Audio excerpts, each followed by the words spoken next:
Welcome to the 220th episode of the Jami Dulaney Plant-Based Wellness Podcast. My name is Jami Dulaney, and I'm your host. I'm a plant-based cardiologist and endurance athlete living in Southwest Florida.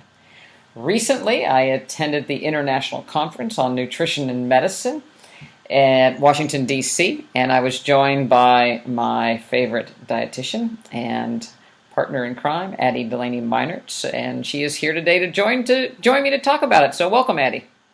Hello, everyone. Hey, Doc. How you doing this afternoon? Good. Can't complain. We had a really good time at the conference.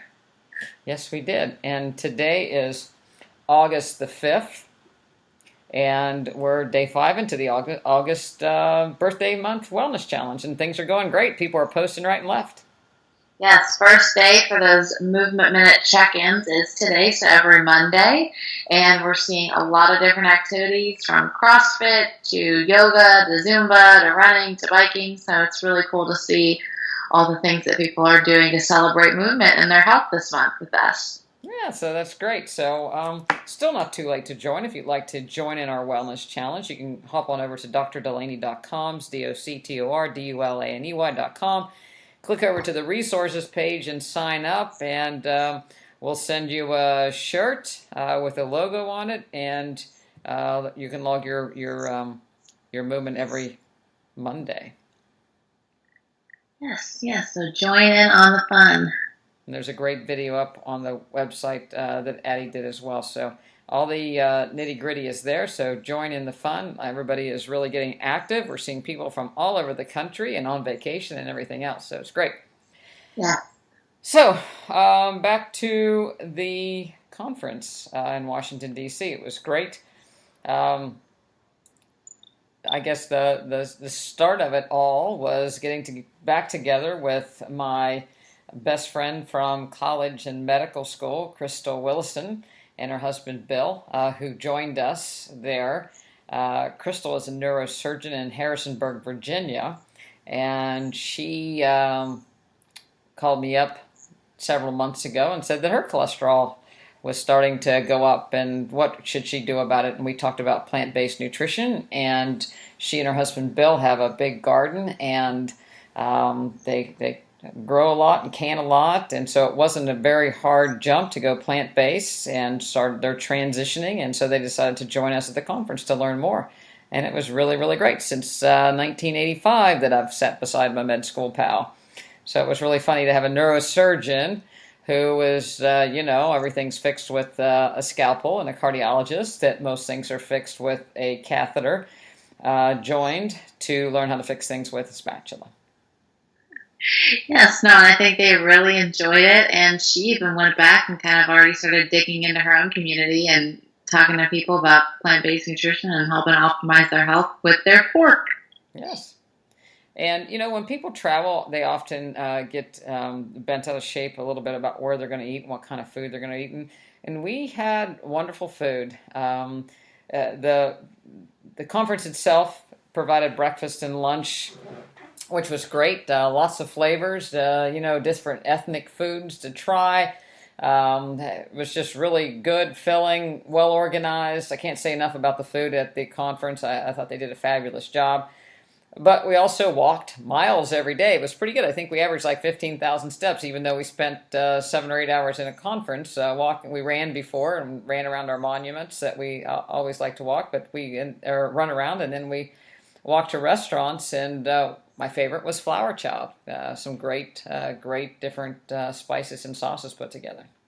Yes, no, I think we were even talking how just within a year, the expansion in not just, vegan restaurants, but, advertised as plant-based whole food restaurants, but a lot of restaurants with vegan options or completely vegan restaurants that have popped up over the DC area just since last year. And we had great food. We never had a bad meal the whole time we were there.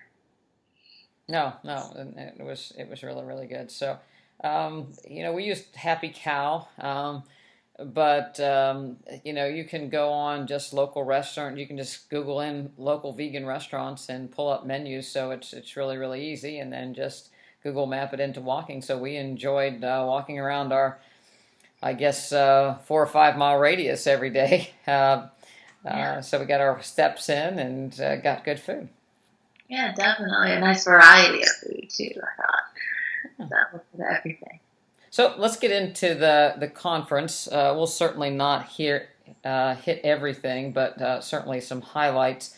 A lot of great things, learned some good things. Probably, it's always good to get reinforced what we're doing in our practice, I believe, is cutting edge as far as wellness and lifestyle reversing diseases. But it was nice to get reinforcement by some of the basic science behind plant-based nutrition.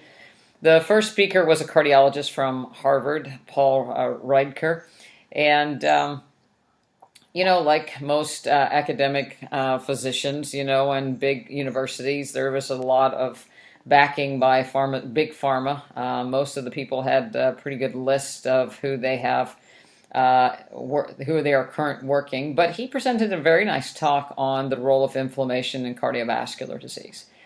And, often people, we hear people say, well, my cholesterol wasn't that high and I had a heart attack. Or the doctor told me my good cholesterol was very high and I need not worry and I had a heart attack. And that's all true. I think cholesterol is more like a marker in some respects, in that, your body can absorb so much and then it's out in your bloodstream. But one of the things, some people don't have that high of cholesterol, but they have a lot of inflammation. And inflammation largely comes from your nutrition. So tracking a C-reactive protein is a very good inflammatory marker. And he talked about, being a man that's most of his studies involve pharmaceuticals, how anti-inflammatory medications, specifically more of a marker or a medication to decreased immunity, showed a decreased level in CRP, and they had decreased cardiovascular events. And, they're working on a medication that doesn't have side effects and doesn't do other things. But we all know that if you take a medicine for one thing, there often does other things. And so there's good things and bad things come out of it. And, of course, the part that he said that made us all stand on edge was that, plant-based nutrition is good, but it's just really hard to do. And for his own mental health, he kind of needed a steak once in a while. So, I was glad he was honest about that, but and he admitted that plant-based nutrition would probably, go a long way to decrease this inflammatory state. And we know that that's more than probably. We see it every day. And I just thought it was very interesting how he said, lipid lowering can take years to reduce that mortality risk. But, that inflammation reduction is much more, improved. Or you see bigger improvements for that fast reduction. Inflammation fuels genetic damage. I think that was a really key point within his whole talk. Yeah, and when you eat, say let's pick on salmon a little bit. Somebody says, well, I eat salmon because it has omega-3 fatty acids, but foods are just that. They're foods. They're not isolated macro, micronutrients. Not they come with a whole load of other ingredients. So with salmon comes not only omega-3s, but comes saturated fat and cholesterol and PCBs and dioxins and mercuries. And so you have all that to deal with. This is instead of just, an isolated, in quotes, good fat. And the other thing we see is that, the same risk factors for cardiovascular disease are the same risk factors for multiple sclerosis and rheumatoid arthritis and Crohn's disease. These are inflammatory conditions that are fueled by nutrition, dairy products and oils and things. So if you take the dairy and the animal proteins out of the diet, then this inflammation and these diseases go away. So why wouldn't it go away with cardiovascular disease? And by all means, what's the downside? What's the downside to eating a plant-based diet? There are absolutely no risks. There's no disclaimer on the bottom that says, eating broccoli and cauliflower might increase your risk of cancer. It doesn't happen. So, it's great to know that we're certainly on the right track here with plant-based nutrition. Yeah, I think, too, even if you're on cholesterol medication, I think this further hones in the fact that doesn't give you a free pass to continue to eat whatever you'd like, because that's only looking at your cholesterol, the medication. It's not touching the inflammation. So if we're kind of adding additional inflammation and we see that a huge chunk of heart attacks are inflammation related, maybe even before you even see a high cholesterol, it just shows furthermore how the food can either help or hurt you. So, whether you're taking the medication route or you with us and we're getting you off that, really focus in on that food as well as a way to help additionally improve your health. Yeah, absolutely. And it, again, we're going to keep saying it over and over again, but it puts the patient back in control of their own health, not dependent on a medication or pharmaceutical. The next talk was Dr. Gerald Shulman from Yale University, and he gave a great talk about adult onset diabetes and the why. And, we talk about, and everybody knows for the most part that's probably listening to this podcast that, adult onset diabetes, it's not a problem of too much sugar or too many carbohydrates. It's a problem of too much fat. And his research was able to document that where in the cell, where in the muscle cell, where in the liver cell is the problem. And it turns out that the biggest problem is right in the uptake, right in the beginning. The fat blocks the glucose transport, both in the fat and the liver. And, that's where we have to focus on getting the fat out of the cells. And virtually every person with adult onset diabetes has too much fat in their liver and their muscle. So, the way about that is changing the diet and increasing and upping the exercise. Yes, and I think what I found to be very interesting was when he started talking about even seeing the insulin resistance in folks with a BMI around 24 or 25, so either just on the upper end of that normal BMI range or on the low end of overweight in Asian populations, and that further looked at, okay, then taking it a step further, it's a body composition issue. So, physical activity is important here as well. Strength training, any kind of weight-bearing activity, building that muscle mass and decreasing that fat mass for a positive body composition change is going to be even, more crucial for reversing diabetes and prevention of it. Because again, we're getting that fat out of the muscle cell, and we're going to get the fat out of your diet, the excess fat, the animal fats, while you work with us or wherever you're starting your plant-based journey, and that's further going to help with this disease reversal. That is yet another disease linked to inflammation. Right, and by exercising, you're increasing the mitochondria and the mitochondrial function, and that's helping on a cellular level to reverse diseases. And one of the things that was said that again, we were astonished to hear and know all too different is that, well, it's hard to get people to move and to exercise. And, we just, I think that it's hard to get people to change their diet and to exercise when you tell them in a handout or in a 2-minute discussion, you need to eat better and exercise, because that's like, such a blanket statement of, well, of course, everybody knows they should eat well and exercise, but what should they eat and what kind of exercise should they do? And that's where we're able to take time with people and to, have these wellness challenges. We have a wellness challenge every month in the practice. And so that's why we're kind of celebrating with anybody that wants to celebrate with us this month, that it is so important to move every day. So important to exercise and get your heart rate up, and so important to, eat in a way that prevents these diseases. Yes, no limit. We don't like to limit people. We like to put all of your options out there and put you back in the driver's seat of your health.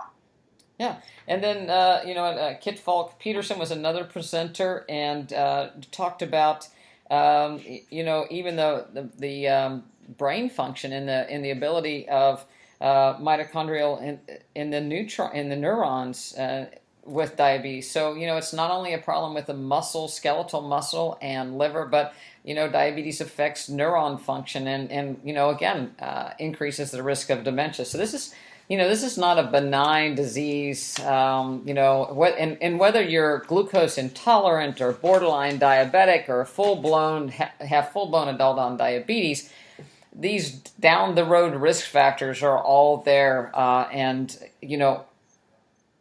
are going to be there, and you have the same risk of cardiovascular disease as full-blown diabetes. So this needs to be addressed now. Yes.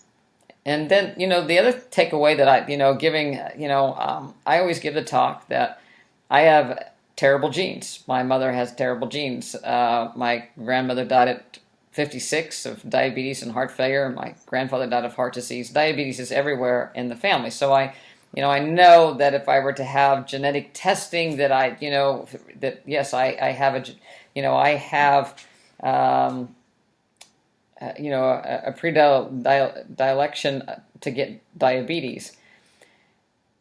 But the idea is that, they were able to present information that, just by exercising, you can decrease and improve glycogen storage in the children or offspring of diabetics. And that's huge.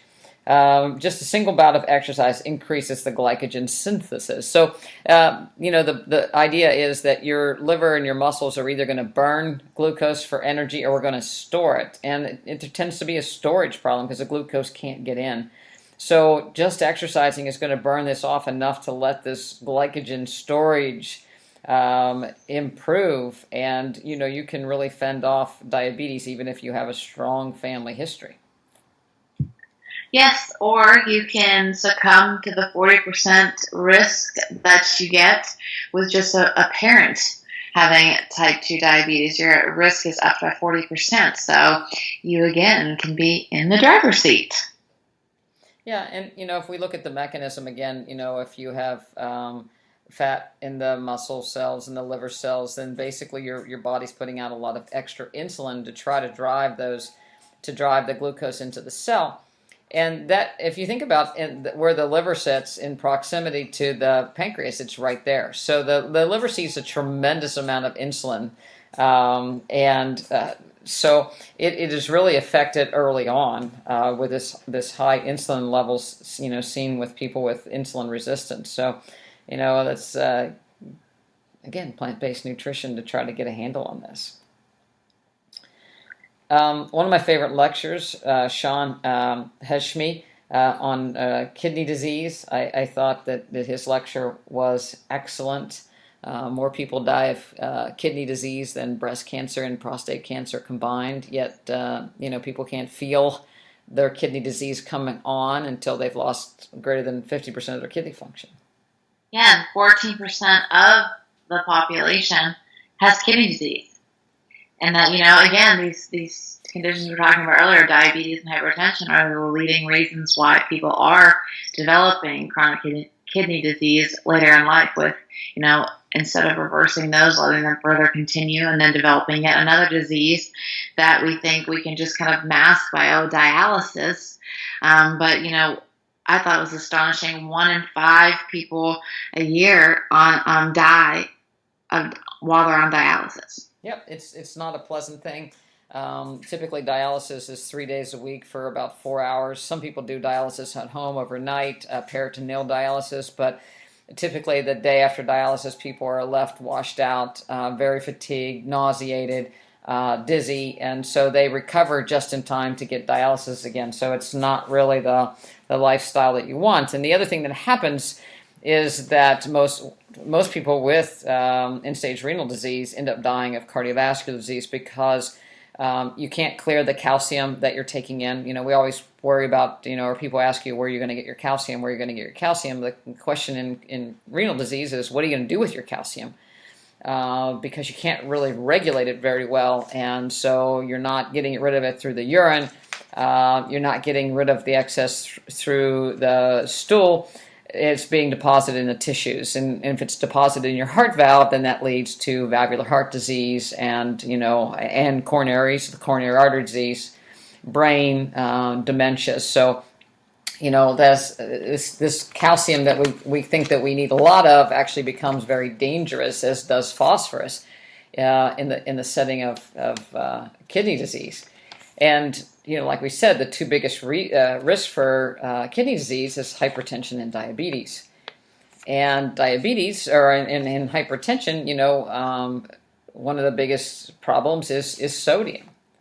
And so for every gram in excess of salt that people want, you have a 26% increased risk in kidney disease. And just, by dropping your sodium intake, you can improve your kidney function. When you start to think about fast foods and prepared foods, people can get 7-8 grams of salt a day. Yeah, it adds up quite quickly. I also really appreciated how he spoke about, a lot of the times when I have a patient who has gone to a nephrologist or a renal dietitian prior to coming to me, they talk about, they said, I can't do any of these vegetables, or can't do any of these beans or these fruits. We need to be afraid of, collection of phosphorus or calcium or potassium. And so we restrict these foods. And really, I love how you went into detail about really why you can eat a whole food plant-based diet and why you should eat a whole food plant-based diet while on either dialysis or not even further into your chronic kidney disease to help reverse and heal your body. And how we can just adjust maybe medication or even just adjust your intake slightly, try different cooking methods, things of that nature like we do with our patients, and let these foods be a part of their daily intake to help heal their body. Yeah, and just changing from animal foods to plant-based foods can lower your absorption of calcium and phosphorus because they're not phosphorus is not nearly readily available. But actually, an increased phosphorus is associated with 18% increased risk in death with people with renal insufficiency. And the biggest source is processed food, 80 to 100, cheese and pre-cooked meats. And pre-cooked, boxed foods. And one of the biggest things are soda. People think that diet soda is not going to do them so much harm. But in reality, you can really increase your risk of retaining phosphorus and end-stage renal disease by having soda. Yep, the inorganic phosphate. So less than 1 glass a week versus 7 glasses, greater than 7 glasses a week, associated with 83% change and 83% increased risk in renal insufficiency. So, it's not, and it also leads to more calorie intake. So the artificial sweeteners fool your microbes, most likely, increasing food cravings, increasing calorie extraction. So, again. Increasing your risk of diabetes, again, increasing your risk of kidney disease, and so it goes on and on. And then if you look at plant protein versus animal protein, plant protein is much, much better tolerated. So a low protein diet of plant-based is much safer than animal protein, decreasing uric acid and such that we don't have any problems with our renal patients other than the fact that their kidney function gets better. Yeah, and I like how we talked about plant-based protein in general for even the healthy population, and a lot of push with protein powders and supplements, especially from animal sources like whey, and how he talked about long term, as a protein source, soy protein is remarkably more beneficial. We have to excrete excess protein. We cannot absorb excess protein beyond our needs. So our kidneys are the ones that filter out that excess nitrogen waste. And with these high protein diets that are pushed right now with young adults and in gyms and things like that, far beyond our needs, we're seeing more and more unhealthy kidneys in younger populations. And so I think it was crucial that he was talking about, our actual need and preserving kidney health through just meeting your need with protein, choosing natural whole food sources, and also pushing fiber. Fiber is always good in helping with improved metabolism of the foods that you're eating, slowing that down and allowing the kidneys to filter things at a more optimal rate. and then kind of talked into the paleo diet as well as we go in further into the conference. That was a topic. But he talked, too about, in reality, now we focus now on the paleo diet on the protein. Oh, yes, they had high protein, much higher than we do now. Well, no, we know that that's not true. And they had incredibly, Paleolithic diets had much, much higher fiber intake, about 80 to 100 grams of fiber per day, versus the current commercially promoted paleo diet, which is only at 10 to 15 grams of fiber a day. So, trying to check those facts too on the fad diet and get back to the whole foods as much as you can. Yeah, I mean, the traditional paleo diet or the Paleolithic type diet was the occasional animal protein, but mainly based on a high fiber diet of tubers and fruits and things of that nature. So, yeah, that was good. And, transitioning into one of my favorite lectures by Dr. Mark Messina about soybeans and the isoflavones associated with them.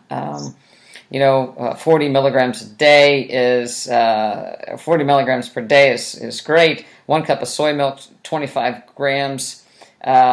Most of that genistein is 50%, and Datazyme is 40% of the the isoflavones found in soy products. And people are worried about, well, these are estrogen-like. Well, they're actually anti-estrogen. The beta receptor is anti-proliferative, meaning it prevents binding of estrogen and proliferation of cells that we don't want, such as breast cancer cells and prostate cancer cells. So, people that take in soy, the Asians, about a third of the risk of breast cancers as Americans. Yes, and I thought, biggest takeaway of the whole day and this whole speech was on the critical need to get the dairy out and get the soy actually in the diets of our youth, and how the protective benefits really start with regular intake of soy in adolescents and in elementary school children. And then, again, another benefit into teenage years, but how we see within those Asian populations that soy intake early on really dramatically decreasing risk of breast cancer. But then we do see that a high dairy intake, which we have in this country, linking more and more to a higher incidence of breast cancer. Yeah, so, again and again and again, I think that it's terrible when this Got Milk campaign and drink milk after exercise, and it's the great recovery drink backed by science, it's backed by the dairy industry is what it's backed by, and that if you really want to protect your daughters, nieces, granddaughters from breast cancer, get them on soy milk now. Get them off dairy now. There's evidence that decreasing dairy intake will decrease risk of prostate cancer later on. Obviously, decrease acne. So just do it. People will get over it, and I think that if you talk to young girls about this early on, I don't think they'll would have a problem with it. People get worried about tofu and tempeh and soy milk and say that they're processed. Well, is soy milk, to make soy milk, you just have to boil soybeans and, and basically extract the skin and, and put them in a blender and then, boil them up again and you're there. So it's not much processing. And you get a whole lot of good benefits. Obviously, you can buy soy milk, and I try to buy soy milk that's soybeans and water. I stay away from as many additives as I possibly can, even though some of the guar gums and other thickeners may not be harmful. My body's not used to handling those things, that we weren't made. That's not a whole food. So when you're talking about those additives to kind of fake thickening things, then, I try to stay away from that. But even in menopausal symptoms, serving 2 of soy a day can decrease hot flash symptoms. In the breast cancer population, there's a decreased risk of death when people consume soy. 16% decrease in mortality in the meta-analysis. 27% decreased secondary events. So, there's no bad thing about it. And you were talking about, even thyroid, it's not an issue as well. No, yeah. So I mean, one of the biggest things people are pushing is, oh, you can't have soy if you're on thyroid medication.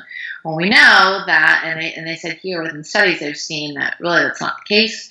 You just want to space it out. But with most thyroid medication, you're not supposed to eat right after consuming the medicine anyway. So a few hours later, having some soy at opposite end of the day from your medication, having some soy in your diet, absolutely nothing wrong with it. Will not interfere with your medication. It will be beneficial for your health and lowering disease risk. Yep. And 4 servings of soy a day has also been associated with improving depression symptoms, equal that to serotonin reuptake inhibitors. It's been shown to decrease cholesterol. So, obviously if you're eating soy, you're not eating a cheeseburger. So it's going to help decrease cholesterol. So there's really no reason to avoid soy products. But I would, when you're talking about genetically modified soy, that is in soy that's added to processed food. So things that, are breaded, processed foods that, have a breading on them, or a thickening agent, or soybean oil. Those are the things you want to stay away from. But, soy, as far as tempeh, tofu, soybeans, edamame, those are fabulous. Well, and most of the genetically modified soy is actually for feeding livestock. So people who still consume meat, you're eating genetically modified soy because you're eating the livestock and the chickens and things of that nature. So as long as you're choosing organic, which is actually very difficult to find non-organic tofu or non-GMO tofu or soy milk, it's very hard. Then you're completely fine. Organic, you're good to go. Yeah, and there was a lot of, just kind of a side note, the movie The Game Changers is coming out September 16th. So if you haven't looked in your town where you are for a screening, do so. We're having a screening here in Port Charlotte. It's going to be at 7:30 on September the 16th. If you're listening in town, go get your tickets now. But there was a presentation on, plant-based diet and athletic performance. We've got Wimbledon champions, UFC fighters, race car drivers, football players. As far as strength goes, if you look at meta-analysis, there's no decrease in strength, and actually can build muscle just as easy with soy protein as you can whey protein. There's no reason to not do things naturally. We don't have to, push in meat. That's just going to make it harder on those athletes later on, and we kind of already hit on the possibility of hypertension and renal failure in these people. Yes, and I think overall we had the majority, and we have one more, our favorite lecture to talk about, but I will say it was a little frustrating. We'll talk about the negative just here for a second. People were wishy-washy on their messages during some of the lectures. Yeah, in Washington, D.C., in the attempts to be politically correct, I guess, and to, I guess, mainstream science with the standard being placebo-controlled trials with 100% of the evidence showing definitively that plant-based nutrition is the only way to go. Do we have that? No. We don't. We have a lot of good, strong studies showing reversal of cardiovascular disease and decreasing incidences of cancer and decreasing incidence of recurrence. But these are nutrition studies, and just like we talked before, nutrition studies, it's not single nutrients, and dietary histories are difficult. And frankly, it wouldn't be ethically sound to give somebody a high meat, high fat diet versus a plant diet, knowing full well that you're probably harming someone and causing, inflammation. So, the same scientific studies are not there for nutrition as there are for a medication that, is you give somebody a medication or you don't give somebody a medication. So a lot of the guidelines are nutrition is held at the same standard, so therefore it's left out. That it may benefit people, but people say that nobody's saying it hurts. Like there's nothing out there that says a plant-based diet will hurt anybody. There's a lot of evidence saying that yes, it's going to help. And so there's no downside as there would be, a medication trial, yet people are afraid to, put it out there for fear that they might be wrong or somebody might not do it. So the fear, of not promoting this is, it got a little bit overwhelming that, it probably does, but we really can't say with 100% certainty. Well, we can't say anything with 100% certainty with any pharmaceutical treatment either. And Lord knows, the way some of the studies are designed that we're finding, 2 or 3 years later after a drug comes out, then we find all the side effects of the medication. And things are pulled, black box warnings are added. So, I think we need to get a hold of ourselves, and especially in a forum like this that, hey, this plant-based nutrition really, will help your patients, and the potential for harm is nil. Although I did have a patient get broccoli stuck in their esophagus once. They had esophageal stricture, and they got broccoli stuck in. They had to go to the emergency room. So I guess there are risks with broccoli. You need to chew it. But the woman of the hour, she brought it all together. Brenda Davis, registered dietitian. I can't even say enough. It was my favorite lecture of the whole weekend.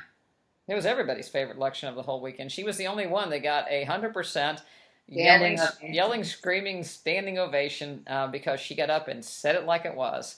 And, you don't have to eat animals, and it's not good for the environment, it's not good for the animals, and it's not good for the human, was the overall final sentence takeaway. So Brenda Davis, the main topic that she discussed was a ketogenic diet versus a paleo diet versus a plant-based diet. And she did a very good job explaining, a ketogenic diet is equal to or less than 5% carbohydrates. That is not very many grams of carbohydrate in a day.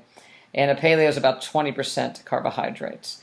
There is a risk of these diets with cardiovascular disease, malnutrition, stunted growth, metabolic acidosis leading to kidney disease, blood disorders, long-term muscle issues, fatty liver, insulin resistance, so the list just goes on. And overall, 35% increased risk in cancer in these patients on a long-term ketogenic or paleo diet.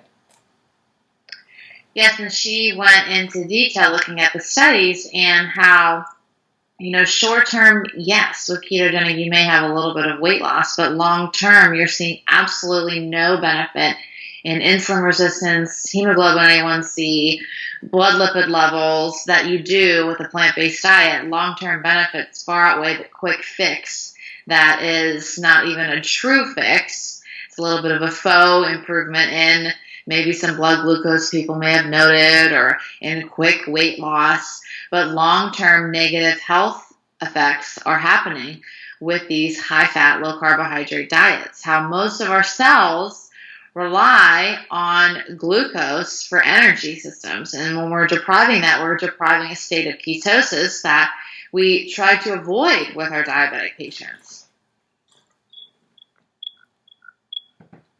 Yeah, it's a short-term gain that you can, get with virtually anything as far as weight loss. It's not about short-term, it's about the long-term, and how do we, how do we maintain health and longevity over time. And one of the biggest things missing in a ketogenic and paleo diet is fiber. In a ketogenic especially, it can be much less than 10 grams of fiber a day, when we want people to get 50 to 70 grams of fiber a day for colon health and cardiovascular health. So, which not only results in constipation, but a state of inflammation associated with it. Yeah, kind of tying it back to what we started here, and it's like, when you take out the plants, You take out the colorful foods, fruits, and vegetables that are restricted with something like a ketogenic diet. I mean, you're only eating the inflammatory causing foods, these meats and cheeses, which are allowed on a ketogenic diet. And so you're just packing yourself with additional inflammation. That is why people get things like the ketogenic flu, and they start to feel, just awful later on in eating this way, and it's not sustainable. And it's what comes with it, the heavy metals associated with animal protein, especially factory farm raised, animals, and the contaminants, dioxins, PCBs in the fish population. So you're not just eating protein, you're just not eating fat, but you're eating other toxins and increasing the oxidative stress in your body. And so your body has to deal with these things. What are you, where are you putting this excess stuff that goes into your fat? Toxins are stored in the fat of an animal. We're animals. So if you eat an animal that was exposed to toxins, it's in their fat, you're eating the fatty animal, you're getting that, you're going to store it into your fat. I've yet to, see there are people that, some bodybuilders that starve their way down to a low body fat, but it certainly doesn't last for any time. And, where do these, the bone marrow, there's lots of places, the brain, for these toxins to be stored. So you can say, well, I don't have, I stay lean and trim, so I don't have a big fat mass. You have enough fat mass to store these toxins, and maybe it's even worse because that's you're predominantly storing these toxins, so they're readily accessible. Yes. So it's like, what are you choosing to expose yourself to just for a quick quote unquote fix, which we know really isn't a fix at all. So overall, we were very pleased in what we're doing in our practice. One of the things that I did not like about the conference was the panel discussion on how you might run a plant-based practice, and unfortunately they did not present how you would do this in the real world. Yes, in academic institutions or where people are on salary, their income doesn't depend on turning the lights on and paying for malpractice, that people can do some plant-based nutrition classes. But how do you put this into real practice on a daily basis? How do you tell the internists on how not to see 40 or 50 patients a day? And that's what we're doing here. And I'll be presenting at the Concierge conference in September, hopefully, to educate some doctors on how they can implement plant-based nutrition in their practice, because that's what really needs to happen. Every practice needs to have a registered dietitian to help educate people, not just give them a handout, but to educate the people on the how and the why of plant-based nutrition and help them to implement it. And, like you do, and you have a webinar on our, our members only site, is, turn the plate a little bit. If you're looking at inflammation or cancer or post-surgical or weightlifting or in athletics, we emphasize turning that plant-based plate a little bit, that, one way or another, to make and allow people to achieve their goals. And that takes time, and it's not in a setting where you're seeing 50 people a day and just trying to fill prescriptions. So, there's a lot of education. There's stuff out there that people are starting to educate the population. Dr. Saray Stanzik with Code Blue and things they're starting to get into medical schools to educate people. But we have to really, take the bull by the horns and, get away from this prescription pad test ordering mentality. Yes, getting back to what can truly help, which is the food that people are putting in their bodies or the foods they're choosing not to. And moving. So I'm glad that, we're doing a lot of movement. So if you haven't signed up for our August birthday month challenge, we'd like to hear from you. We're meeting a lot of new people as they're posting onto the Dulaney website. And in case you don't know it, we're doing a lot of book signings. We'll be October 21st. I'll be at my local bookstore here in Punta Gorda, and they'll be down at Naples at their Green Scene, which is a vegan meetup group to do a book signing. But hop on over to Amazon and get your plant-based wellness cookbook, 3 Generations of Cooking: The Doctor, the Dietitian, and the Diva. So we'd like to have you look at that. The recipes that are simple, the recipes that our family likes, that the nutrition class likes, that are nutritious and delicious and easy to make.